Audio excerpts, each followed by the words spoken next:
Caramba, eu sei que eu tô gravando aí com algumas semanas de atraso, mas eu decidi gravar mesmo assim, porque só agora eu consegui tempo para ler com calma o tal documento da Igreja Presbiteriana falando que a Igreja Adventista, da qual eu sou membro, é uma seita. Gente, não era para tanto barulho assim.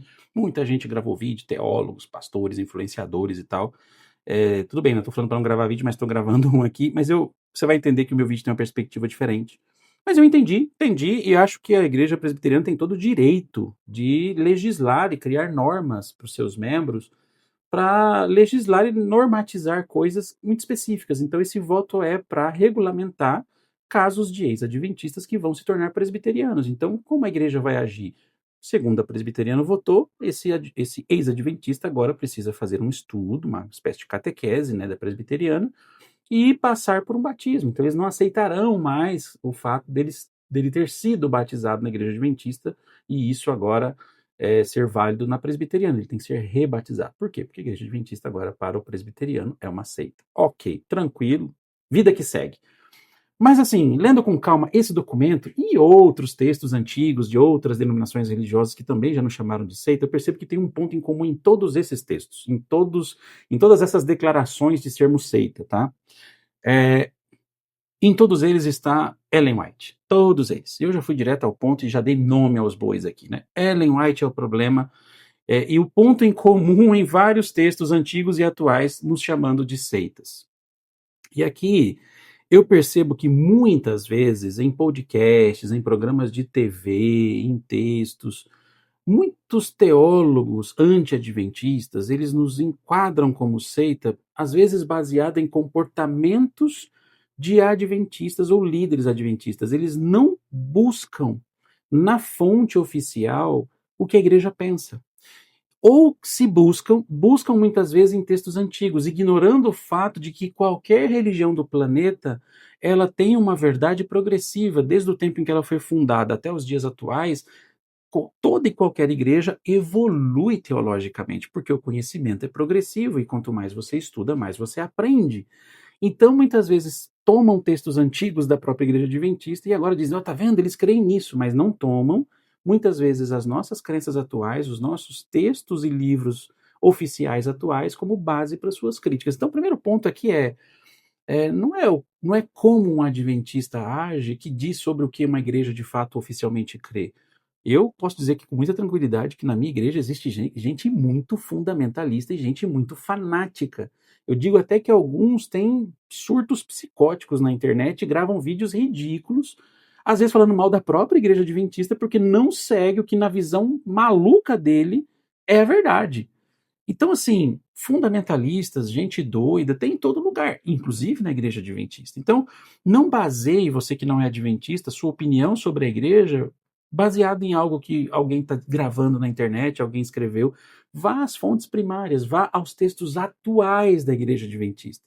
Porque a igreja adventista, ao longo dos seus mais de 100 anos, ela evoluiu ao longo do tempo em conhecimento, a ponto de agora termos conteúdos que podem, de fato, te dizer no que nós queremos. O que não quer dizer que nós não possamos mudar, porque, de novo, a verdade é progressiva. E quanto mais se estuda a palavra de Deus, mais elementos nós descobrimos.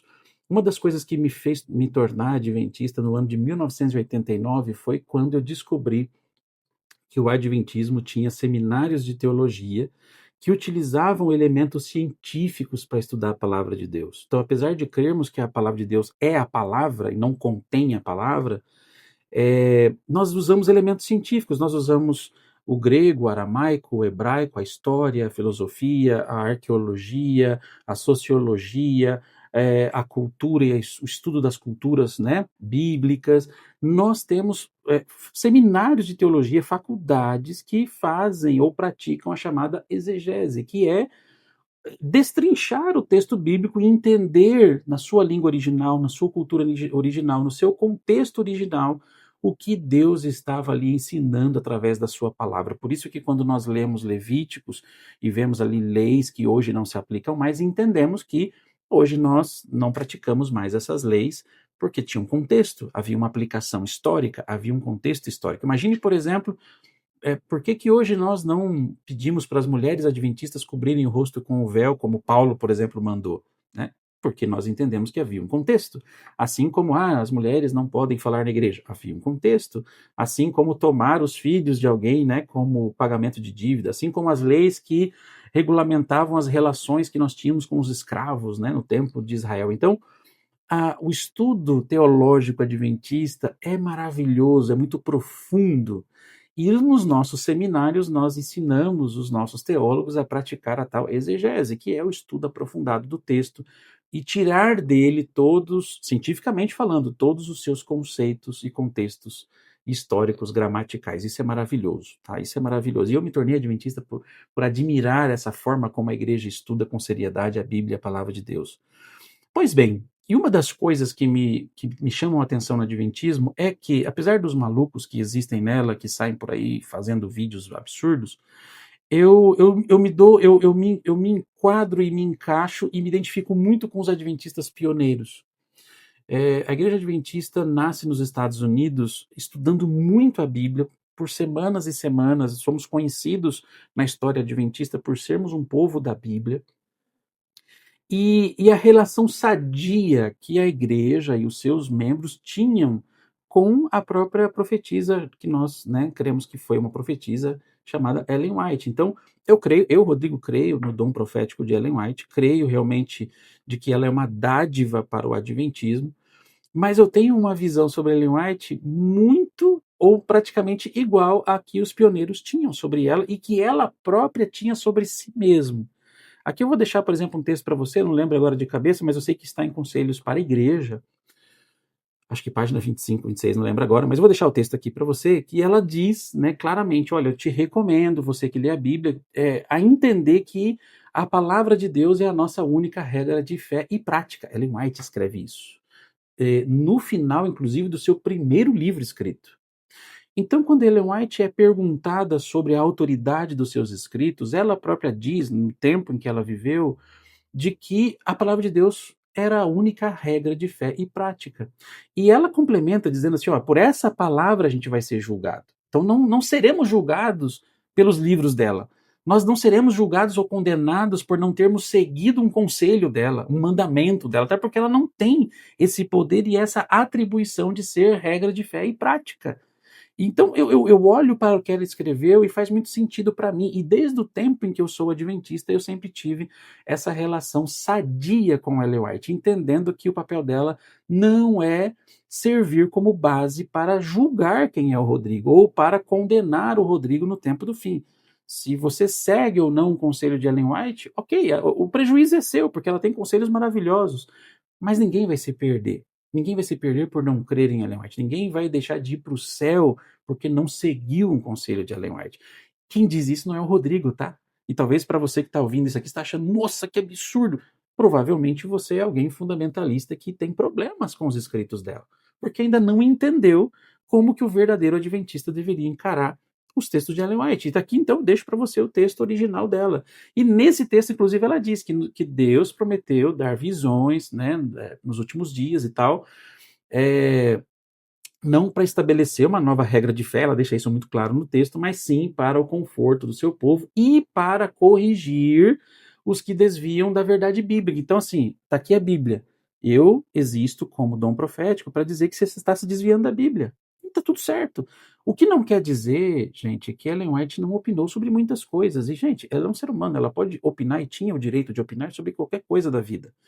E é interessante a gente ter esse contexto histórico, porque nós aprendemos nos seminários de teologia a fazer exegese dos textos bíblicos, mas tem muito adventista que infelizmente eu conheço, e aí outras pessoas tomam os adventistas como base por causa dessas pessoas. Tem muito adventista que lê a Bíblia fazendo exegese, grego, aramaico, hebraico, contexto histórico, gramatical, sociologia, cultura, mas lê todo o texto de Ellen White de forma literal, sem também aplicar os mesmos conceitos científicos que nós aplicamos na Bíblia, a exegese. Ora, Ellen White não viveu no século XXI, gente, ela viveu no século XIX. Percebe? Então tem muita gente que não tem uma relação saudável com os textos proféticos de Ellen White porque não sabem ler e aplicar os mesmos filtros que aplicamos para ler a Bíblia. E detalhe, a Bíblia é a nossa única regra de fé e prática. Então por que nós vamos ler os textos de Ellen White com outro filtro. Percebeu? Mas para terminar esse vídeo aqui, porque ele já está comprido, ao longo de todos os anos do ministério dela, ela em alguns momentos se posicionou de uma forma, depois ela mudou de ideia, e olha que legal, né? Para mim isso é um ser humano funcional, né? Que bom que ela pode ser alguém que evolui ao longo do tempo e muda de opinião em alguns momentos, ou em muitos momentos da sua vida. E quando questionada sobre isso, ela fala assim que o espírito dela tinha sido muito agitado, né? E alguns falavam para ela assim: ora, a irmã White diz assim, ora, a irmã White faz ou diz assado, né? Tipo, a irmã White muda o tempo todo, uma hora ela fala isso, uma outra ela fala aquilo. Portanto, a gente está escolhendo proceder de acordo com o que ela disse. Mas aí detalhe, né? De acordo com o que ela disse, em algum momento, ou antes ou depois, eles escolhem, eles selecionam cuidadosamente coisas que ela disse para o seu próprio prazer, né, intelectual e para a sua própria perspectiva ser saciada, né? Então, as pessoas, Ellen White estava dizendo nesse texto de que as pessoas escolhem muitas vezes o que ela disse, tirando de contexto e tal, para saciar a sua verdade absoluta, que normalmente são pessoas que querem impor essa verdade aos outros. E eu conheço vários que gravam, inclusive, vídeos aqui na internet que são absurdos, né? Mas vamos lá. E nesse texto ela diz assim que é sensacional. Ellen White fala assim que Deus quer que a gente tenha bom senso. Eu vou traduzir para você assim, é como se ela estivesse dizendo assim, ó, Deus quer que você use o seu cérebro. E ela fala que Deus também deseja que a gente aprenda a raciocinar movido por um senso comum. Senso comum, olha que legal. Aprenda a analisar o ambiente. Sabe o que a gente faz no seminário de teologia com os textos da Bíblia? Senso comum. Vamos aprender a usar isso. Vamos estudar juntos e entender, né, contextos e tal, aplicando regras de gramática, de cultura, de tempo, de história, né? E tudo bem, tá tudo certo. E ela termina esse texto dizendo assim, essa parte eu decorei, né? Porque ela fala assim, ó, as circunstâncias alteram as condições. As circunstâncias modificam a relação das coisas. Sabe o que a Ellen White está dizendo? Além de pedir para você usar o seu cérebro, ou o seu bom senso, né? Sendo mais educado, ela está pedindo ou alertando você e eu de que coisas escritas, sejam dela ou da Bíblia, circunstâncias em que isso foi escrito e o propósito de como isso foi escrito podem alterar ao longo do tempo, conforme a condição. As circunstâncias podem ser modificadas conforme a relação das coisas. Que coisas? Tempo, espaço, história, cultura, nacionalidade, geografia e por aí vai. É isso, desculpa aí um vídeo longo, mas eu acho que para você que gosta de entender um pouco mais sobre o que é o adventismo, ou é um adventista que muitas vezes está sofrendo a sua crise de fé e querendo entender no que eu creio, afinal de contas, e como é a minha relação com Ellen White, essa é a relação mais saudável que você pode ter.